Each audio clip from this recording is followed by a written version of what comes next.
அம்மா, நான் கொஞ்சம் கோவில் வரைக்கும் போயிட்டு வரேன். சரி, போயிட்டு வாமா.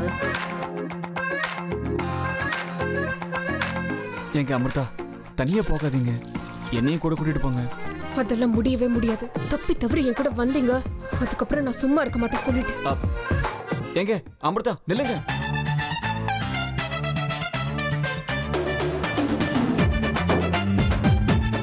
மேடம், அமிர்தா மேடம் தனியா கோவிலுக்கு போறாங்க.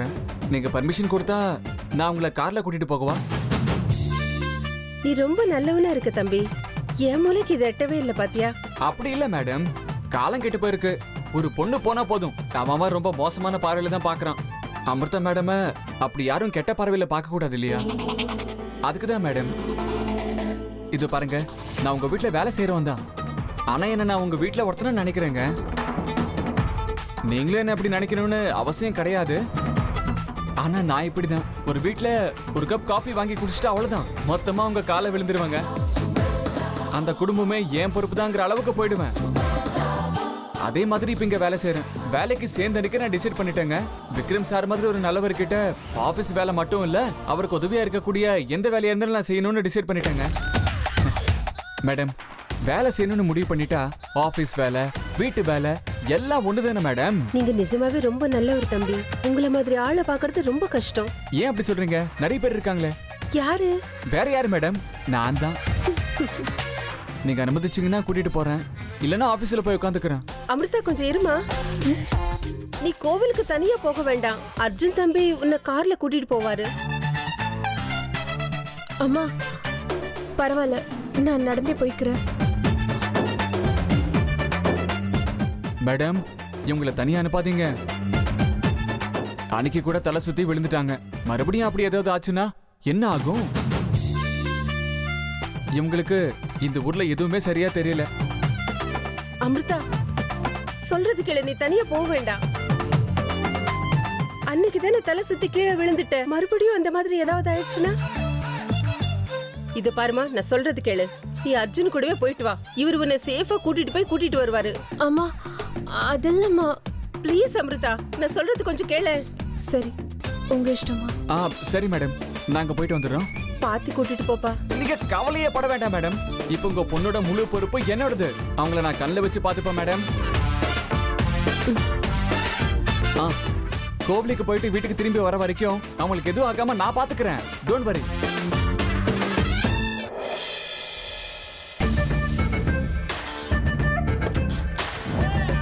வண்டியில இருங்க அமிர்தா. இந்த அர்ஜுனோட வண்டியில உட்காருங்க.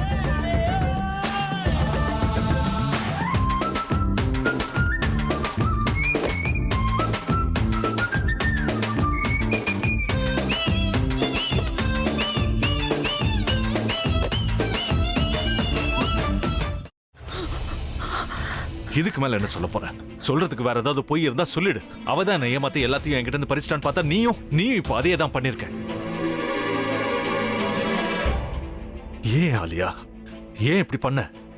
இந்த உலகத்துல பாட்டிக்கு அப்புறம் நான் யார் மேலேயாவது உயிரையே வச்சிருக்கேன்னா அது ஊ மேலதான் உனக்கு தெரியாதா? ஏன் இப்படி பண்ண ஆலியா? உனக்கு காசு பணம் அவ்வளவு முக்கியமா போயிடுச்சு. அதுக்காக நம்ம உறவை கூட மறந்துடுவியா?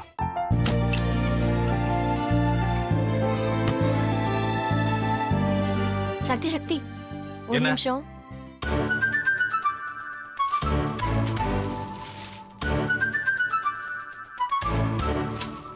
இந்தாங்க. என்ன இது? உங்களுக்கு பிடிச்ச பிராண்ட் செப்பல். இது என்ன, நான் தலையில வச்சுட்டு தூங்கணுமா? சரி, அதை விடுங்க. இங்க பாத்தீங்களா, டைம் பீஸ். இதோட அலாரம்க்கு தான் நீங்க டெய்லி எந்திரிக்கணும். அதெல்லாம் என் மொபைல்ல இருக்கு. முத்து, முத்து, என்னடி இவன் முத்துன்னு ஒருத்திய உருவாக்கி விட்டான். செல்விய மறப்பான்னு பார்த்தா எப்ப பார்த்தாலும் முத்து முத்துன்னு கூப்பிட்டு இருக்கான். முத்துவ கூப்பிட மட்டுமா செய்யறான், முத்துவ வச்சு என்னென்னமோ செய்யறான். நாம தான் இளிச்சவாய் மாதிரி வேடிக்கை பார்த்துட்டு இருக்கோம். என்ன முறைச்சு என்ன பிரயோஜனமாயா? உனக்கு வேற குரல் போயிடுச்சு. அடுத்து அவ செல்விய கூப்பிட்டானா என்ன பண்ண போற? உன்னுடைய விருப்பப்படியே நீ ராமநாத வீட்டு மருமகளா வாழ போற.